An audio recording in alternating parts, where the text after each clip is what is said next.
Assalamu alaikum wa rahmatullahi wa barakatuh. I am grateful أنا أشعر and honored to be بامتنان here in the historic and beautiful city of Khartoum.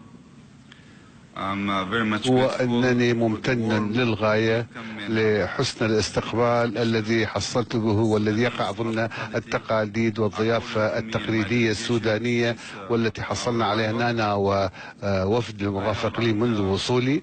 ولقد أجريت مع سيادة الرئيس عمر حسن البشير محادثات مثمرة جدا وحول القضايا الثنائية والإقليمية والعالمية، ومعظم مناقشاتنا كانت قد جرت بتسهيل من السيد الرئيس. وكانت أول مناقشة ثنائية بيننا كانت حول تعزيز العلاقات ما بين حكومتينا.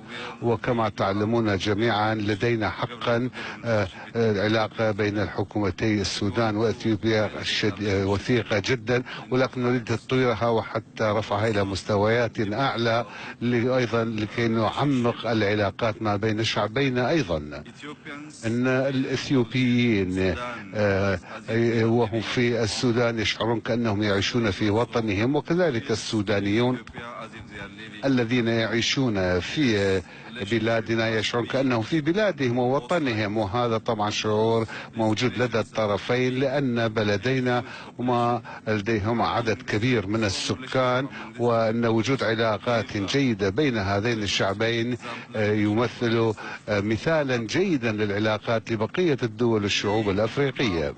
وأننا أيضا ناقشنا بشكل معمق التحقيق العادل والتوزيع العادل لمياه النيل، واتفقنا على أن لدينا الحق في استثمار واستفادة من كل مصادرنا الطبيعية بطريقة مسؤولة، وكل الاستثمارات يجب أن تجري بطريقة تكون مفيدة لأثيوبيا وللسودان ولمصر. وليس لدينا أي نية لإلحاق الأذى بالسودان أو بمصر، وأن مناقشاتنا وكل استثماراتنا وكل استخدامنا لنهر النيل سيكون على أساس إعلان المبادئ الذي وقعت عليه الدول الثلاثة واتفقت عليه. وفي رأينا أن استخدام نهر النيل من شأنه أن يفيد الدول الثلاثة ودون وجود ضرر كبير على أي طرف، وليس هناك أي مشروع 100% سالم وإن كان من داخل البلاد. ولكن المهم في ذلك هو تقليل إلى الحد الأدنى الجوانب السلبية من المشروع، وهذا هو ما نقوم به بطريقة مسؤولة جدا لحماية ولحماية أيضا مصالحنا ومصالح الدول الشقيقة. وأن المناقشات التي أجريناها حول نهر النيل والاستثمار سوية فيه ولحمايته سوية والمحافظة على مواردنا في المستقبل القريب سوية. نحن سنبني ذلك سوية ونقيم تقدم المشروع وإنجازه ولكي نستخدم من أجل فائدة أثيوبيا والسودان ومصر. كما أننا اتفقنا على التكامل الاقتصادي على أعلى النيل، وأن الرئيس عبر عن إرادته ورغبته في الربط أديس أبابا بالخرطوم بالسكك الحديدية التي تكون مفيدة للسودان ولأثيوبيا في آن واحد، ولكي يستثمرا سوية في هذا المشروع واستخدامه سوية.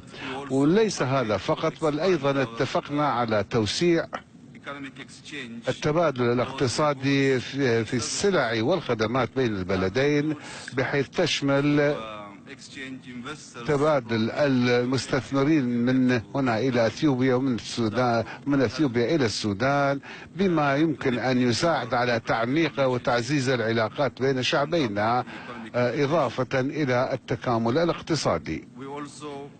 كما إننا اتفقنا على أمن وسلامة وسلام المنطقة، إذ أن بلدينا يحظيان بشعبية كبيرة في القرن الأفريقي، وبالتالي علينا أن نتحمل مسؤولياتنا في تحقيق السلم والأمن ليس في إثيوبيا والسودان بل في المنطقة بشكل عام.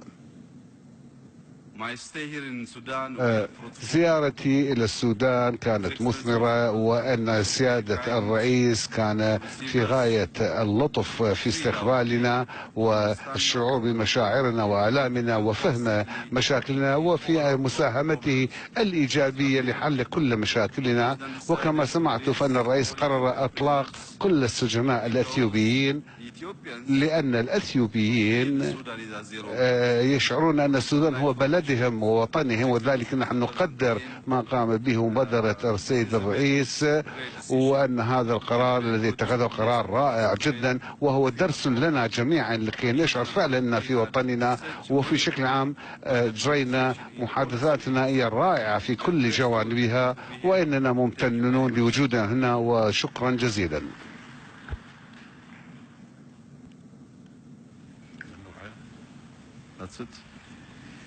حقيقة أخيرا نشكر الأخ رئيس الوزراء. إذا نكتفي بهذا القدر من هذا المؤتمر الصحفي للرئيس السوداني وكذلك رئيس الوزراء الإثيوبي. الآن إلى الأخبار الرياضية مع حمزة الرافي.